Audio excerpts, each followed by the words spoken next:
Hey, what's going on? Welcome to Built for the Stage podcast. This is Joe Roscoe, founder and host of Built for the Stage, Broadway's #1 fitness platform with clients in over 20 Broadway shows and other stages across the globe like the West End, Australia, collegiate theaters, etc., etc. We are your one-stop shop for all things theater and fitness. So head on over to builtforthestage.com to start your 1-week free trial on an interactive fitness app. All right, let's get on to the show. A special guest as always. I just saw the show Shucked last Friday. Our guest is a part of that show where they're in the ensemble. They covered the Storyteller #2, which is an amazing track, as well as the character Peanut. You've also seen our guest in Natasha Pierre and The Great Comet of 1812, as well as once on the Broadway stage. Please welcome to Built for the Stage podcast, Scott Stangland. And the crowd goes wild. What's up, Scott? Thanks for joining me here on the podcast. Of course, man. Thanks for having me. My pleasure. You're going to jump in. It's a Tuesday, so you're back at it today. Any getting your behind the scenes life together stuff that you like to do before going to the theater? Catching up on laundry, what do we do? What's a day in the life with Scott? You nailed it there, man.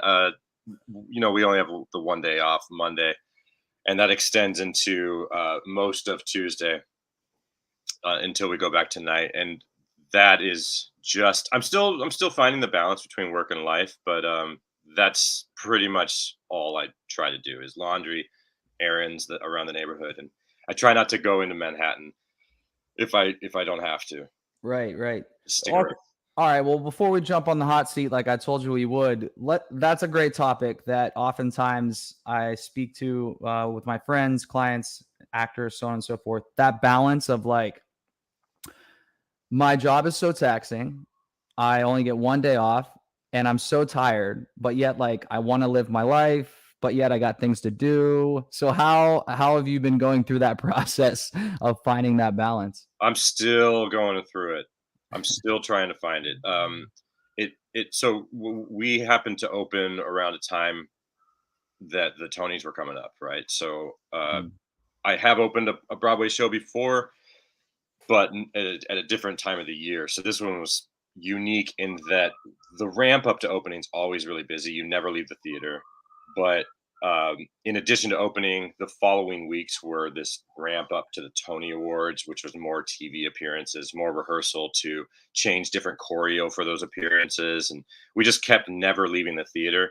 And then the Tonys happened, and that was only a few weeks ago. So we're just now getting into a point in the run where we have a couple days during the week to ourselves. I'm still understudying, but instead of 2 days a week, we know the roles now, and we're down to 1 day a week. So that frees up another afternoon for me to get stuff done.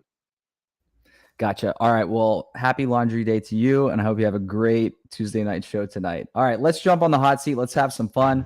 Gonna put on some cheesy music here. Oh yeah. You hear that? You hear that right there? Yeah. All right, BFTS hot seat. First question for you. If you were to come across a movie on TV, what's a movie that you couldn't turn off? No matter what, you're like, oh, XYZ movie's on. Got to keep it on. Got to watch it. What movie is that? Castaway. Oh, my. Love me some Tom Hanks. Let's go. Castaway. Good chats with Wilson, right? Yeah. What's a silly fear of yours that you have? Oh gosh. I guess tight places. I don't think I'm claustrophobic, but super tight and packed with people gets me close. Got it. I have a friend on vacation in Italy, and they just posted a story post, and the elevator they were on fit 3 people, and they were shoulder to shoulder to shoulder. And all I could think about was them getting stuck and how just awful that would be. Yep. What's the weirdest thing in your apartment?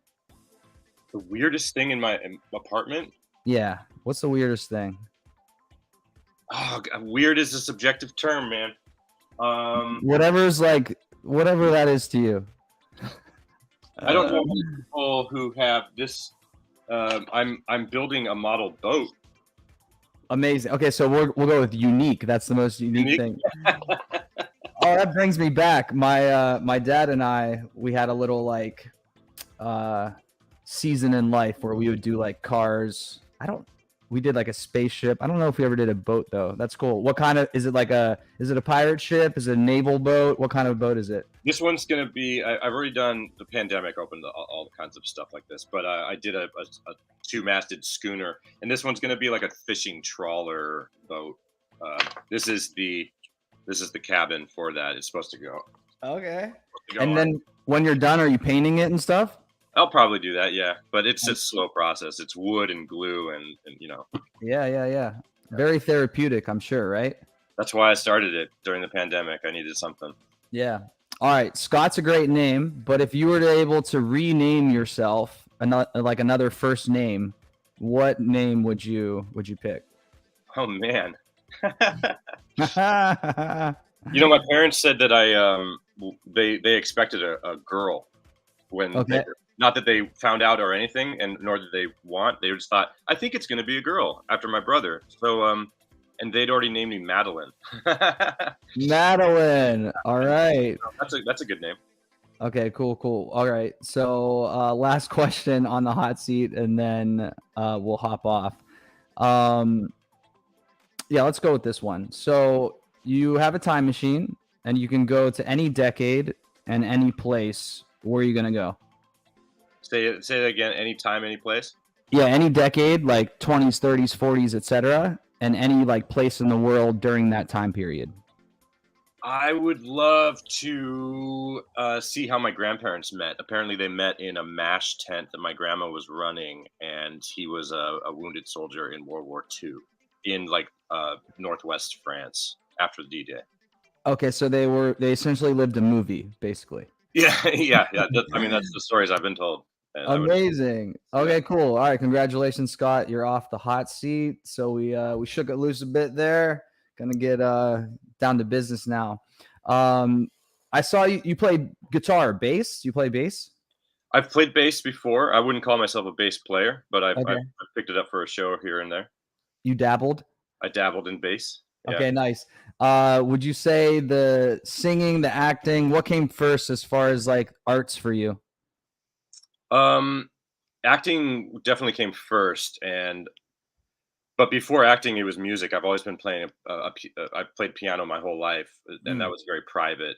Then in high school, I tried acting, and then it seemed like the natural step was to go into show choir and musical theater, and that.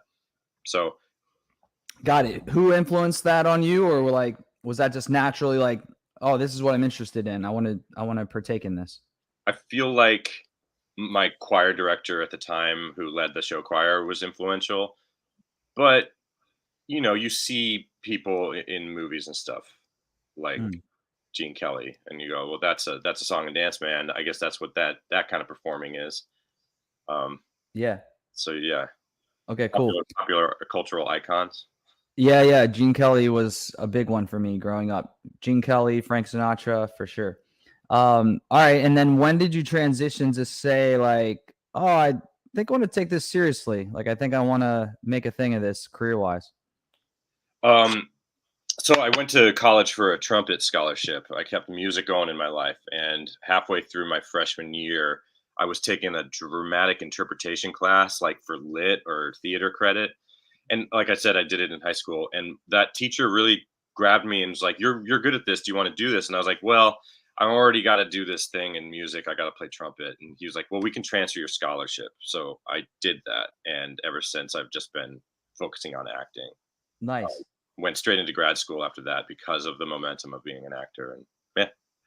Cool. And you went to grad school, like a concentration in acting, or what was the? Yeah, I went to a conservatory in Chicago called at Roosevelt University, Chicago College of Performing Arts. And it was a 3-year program that's just focused on acting. Yeah. Okay, cool. All right, wait. So we've got piano, trumpet, dabbling in bass. Any other instruments that you play? Guitar. Yeah. And obviously accordion. I played that in The Great Comet, but that I Mm-mm. picked up the accordion like in 2012 as a requirement for a show I was doing at the time, and they were like, do you want to try the accordion? And I was like, sure. And I feel like it's just piano, but on its side. Mhm. And there was kind of like this false confidence in, yeah, sure, why not? How hard could it be? And it turned out it was fairly hard, but navigated it pretty well. All right, let's zoom in on that. I think that's our first like golden nugget right there. You just said you had this false confidence because of your past with piano. Yeah. Do you feel like that success that you had in the accordion was just because of that blind faith that like I can do this? Yeah. Yeah. I mean, not to diminish my musical aptitude, but it I definitely had like I knew I didn't know what I didn't know, and I feel like there's some confidence that comes in that. I just went, sure, let's pick it up and see what it was. It didn't intimidate me too much to just say no, I can't do that. Yeah. Do you ever find times in life where you're the opposite, where you come up with reasons why you can't do it, and like somehow you tap into that ability or that organic feeling of like trying to tap into that blind faith? I don't know if I'm articulating this right, but like, do you know what I mean? Yeah, I do. Like the opposite of that would be I think it always has come down to pride and embarrassment or fear of failure. Mm. I felt one last year when somebody asked me to I was doing a show at Irish Rep, and they were like, and here's a part where the dad plays trumpet, and we'll just have you like do a mouth trumpet or something. And I was like, somebody let it slip that I played trumpet. And then they were like, oh, well then you'll just play trumpet. And I went, well, let's pump the brakes. I haven't played in like a decade. And they're like, "Oh, you can totally do it." And I just kept digging my feet in, like just dragging my feet until they finally, I relented, and it ended up being such a great addition to the show, and I enjoyed it after I got over that initial. But I really held on to no, it's going to be terrible because I think maybe how how I could fail at it because I experienced not being great all the time at it. Mm. Um, yeah, that. When I know I'm afraid of something, that's when I start. Yeah. Okay, amazing. All right, so now like with that experience overcoming that and maybe stuff coming up in the future or that it's already here maybe with this show like covering the other roles or whatever, have you been able to tap into any like pillars that help you overcome that a bit easier, or is it a brand new chapter every time and you're just having to find your way through it all? I think it may be a slightly boring answer, but it's more that it's the it's a new approach every time. Like I this oh no, maybe I'll walk that back. I feel like we can't help but gather like confidence and in experience, and I've had a lot of experience, and so I rely on, well, I've done this before, I've been on a Broadway stage before, so at least I can put that fear aside.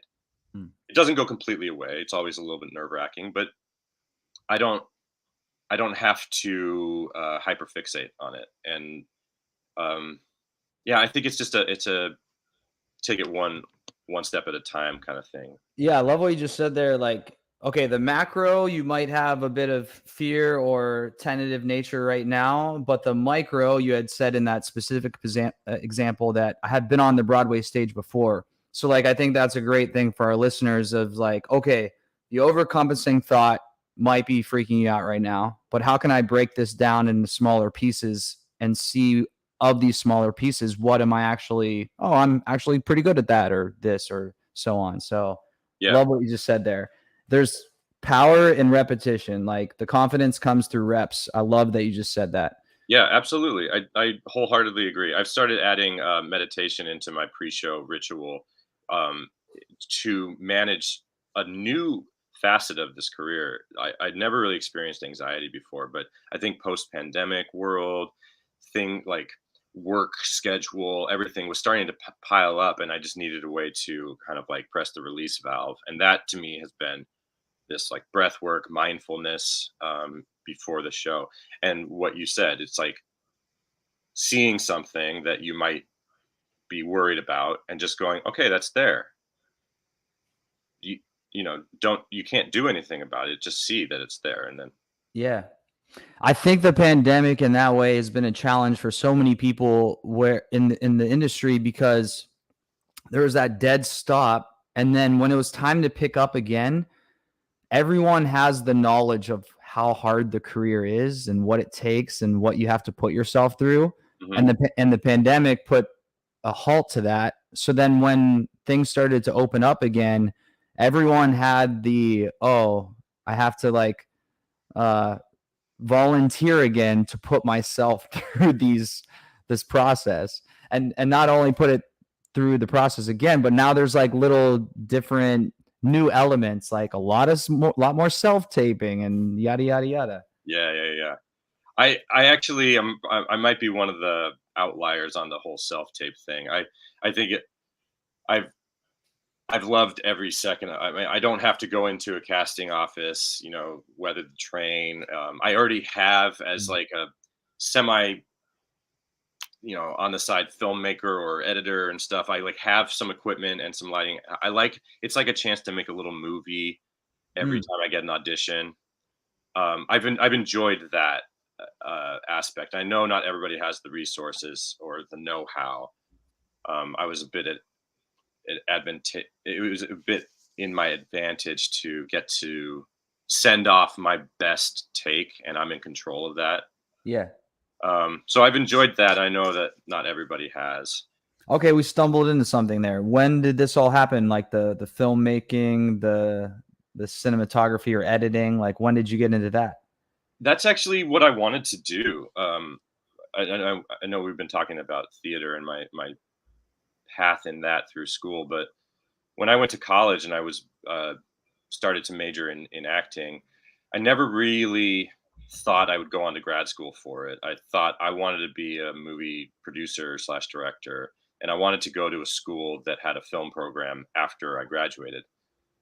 It was only because I got into a conservatory as an actor that I thought, well, I could go the actor director route, but I don't know many directors that went the director actor route. Um, Mm, so let's do that. I had interned the summer between my junior and senior year. I landed an internship down at New Line Cinema right as they were coming out with Lord of the Rings. This is back in 2000, 2001. Um, and so that's the trajectory I saw. Now, I never went to film school. I went the acting route, but that's never really left me. And anytime I get a chance to flex those muscles, I do. yeah. Any like favorite project you've worked on or something you've done currently or in your past that you could share? The the landscape's kind of changed. I ended up doing a bunch of like comedy short stuff for like online content for friends of mine. We did I think about 6 years ago. More, no, we have to add like 3 years to everything now. When I Mhm. think 5 years ago, it was actually like eight. Um, Back in 2015, 2016, I did a web series that I directed that a friend of mine wrote and produced, and that was really fun. It's called Miss Terry, and we only got 2 episodes in, but it was really fun to kind of like we had just closed once on Broadway, and we were looking for something to make our own stuff. And she had written this. Her name's Erica Walsh, and she had written this thing, and I was like, "Oh, I'll direct it." And so that was super fun. But we Yeah. didn't do more than the two episodes. Okay, cool. All right, before we dive a little bit more into Shucked, to close it out, I wanted to get into like the consistency of your career and like what have been some pillars to keep you going, one foot in front of the other. Like I mentioned before, this career is arguably one of the most challenging in all the world, with plenty of ups and downs.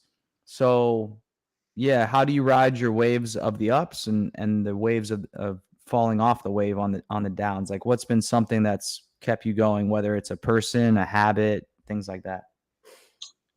That's a I don't know how much time we have left, but it's a really loaded Let's go. question. All right, well, let's see where we go. So many facets to it. And my dad had been Sadly, he passed away in 2020, not COVID related, but definitely COVID complicated. Mm. Um, but he was my like chief champion, and he always said like, you seem to have a knack for being in the right place at the right time, and feeling that kind of support always kept me going. Like the next job will be this unique experience that'll open up new doors. And he was never wrong. It always seems to happen that way. And so during the down times, we're doing our survival jobs and whatnot. I kind of just had that nagging suspicion that just around the bend is one of those opportunities that he seemed to believe in. And Mm. I keep that going in my heart. Another, as far as habits go, I did. I stopped drinking about 3 years ago, and that has been huge. I mean, the Mm. towards the end of the pandemic, or I shouldn't say that, towards the end of 2020, the my habit of drinking, which was a pillar of support in a weird way, of like Yeah. getting through those down times, an unhealthy one, but just became evident to me that it couldn't continue. And so now the habit of replacing that with healthy habits, eating, Yeah. hobbies, you know. What what was that like? First off, amazing and something that I know so many people could and should benefit from. What was that like though? Those for the first week or so when you made that decision, and like how did you follow through with it? Because we all say I should do this, but we don't. How did you end up following through with that? Like I need to cut this out. I saw firsthand the toll it was taking on my body, which is one thing. And that first week, I'd done a dry January before, so I was like, well, let's just give it at least the month. And that was when I have that kind of goal in mind. It's easy for me to flip that switch. It's Mm. the switch I don't have, and I recognize, is the whenever I want to, I can stop. But if I Mm. have that like hard goal in mind, so I gave Yeah. myself the month. Okay. And after that month, I felt different. I saw these changes, and I was like, okay, now I can kind of put a pin in these positive changes and say, I don't want to lose that, because I've experienced losing it before. At the end of a month, you go back to drinking, and you're like, ugh, kind of feel bad that all this progress was made and I just like tanked it. Mm. So Yeah. this time I'm not going to do that. And I gave it Yeah. another month, and then it became day to day to day to day. Yeah. I mean, to relate it also to fitness, like to encourage everyone that has really tackled their fitness but then fell off and have been discouraged and maybe never have gotten back into it. The encouraging thing is like you've already proven to yourself that you can do it once, and your Yeah. body also now has the foundation to refer back to. So it's not going to be most likely as challenging to get back to that state that you were in before. Um, Yeah. Something I also wanted to rewind what you were talking about with your dad, which was so beautiful, was him just saying like there's something around the corner, or you tend to keep finding yourself in these good positions. Something I like to say, like affirmation wise, is I'm on my way. Like I'm headed there. I'm on my way. And what I wanted to highlight was like the importance of your people, your tribe, your support crew around you, like getting the affirmations. So a lot of us have people in our life that they either are just put it bluntly, have a selfish outlook on your relationship and tend to just take and take and take. And then there's also people that just love to speak negativity, negativity, negativity. But if you surround yourself, like Scott was saying, with people like his dad, like how huge of an impact was that on you? Because you said like I'm able to go through because my dad was so important, and he would tell me like, hey, if not now, you always seem to have it come up to you eventually. So Yeah. that Yeah. was that was It super cool. and I think dreaming gets a bad rap, but there's an element of being a dreamer and hopeful And listen, I have that negative streak in me too. There are days when I'm just like, this city is beating me up, and what's the point? But I guess it's just a matter of choosing to focus. Yeah. Cool. I've written down like 6 timestamps by now from things you've brought up. So, all right, let's take a quick turn to Shucked before we Yep. wrap it up. Like I said in the very beginning, wow, this show's hilarious. There's enough one-liners to, I don't know, build a bridge. Like, what was that like starting the process in rehearsal? Or maybe reading the script for the first time and saying like, this is ridiculously funny. Like, what was that first kind of experience with Shucked? Yeah, the I mean, when I got to audition for it, I think it was going by Untitled Corn Musical, or it might have still had the hee haw connotation, like attachment, Mm. like the Untitled Hee Haw Musical. But they quickly got rid of that relationship, that you know tie-in. Yeah. Um, and I got to read the sides that I was auditioning with, and they were really funny to me. Mhm. And I and it is a weird sense of humor. It is that like hee haw type sense of humor, one liners. But it jumped out at me, and I was like, let's give this a shot. Funny story, really quick, that I was also auditioning for Tootsie National Tour at the same time, Mhm. and that also had Robert Horn, the book writer of Yeah, Shucked, same writer, right? Mhm. writer in the room. So for about a 2-week period, I was being called back for both of these projects and seeing him at both of the behind the tables. And even going even further, I got Tootsie. I got the offer for the national tour. It came in, and I was like, "Well, let me sit on this because I'm hoping to stay in town and do Shucked, or this corn musical."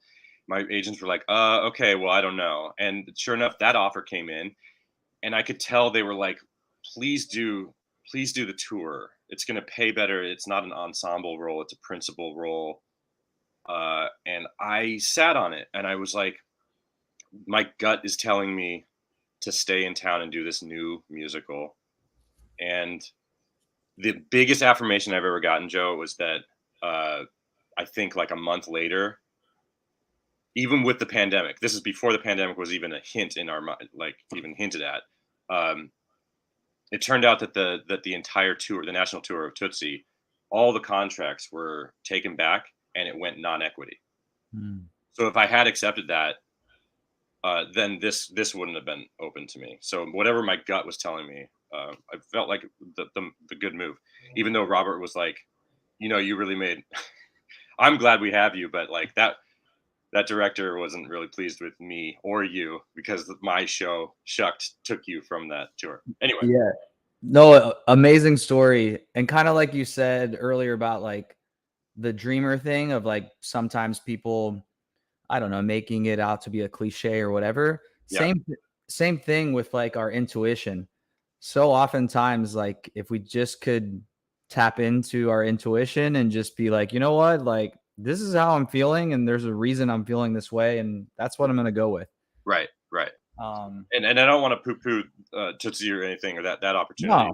no, What a blessing! I've never experienced that before. To have two things come down the pike at the same time, yeah, it was amazing. But it was a hard decision to make. yeah, and it's yeah, like you just, it's nothing personal. It's Right. just what for you was feeling right at the moment, and Yeah. look how it turned out. So, all right, last thing. Are you able to share your personal favorite line from the show?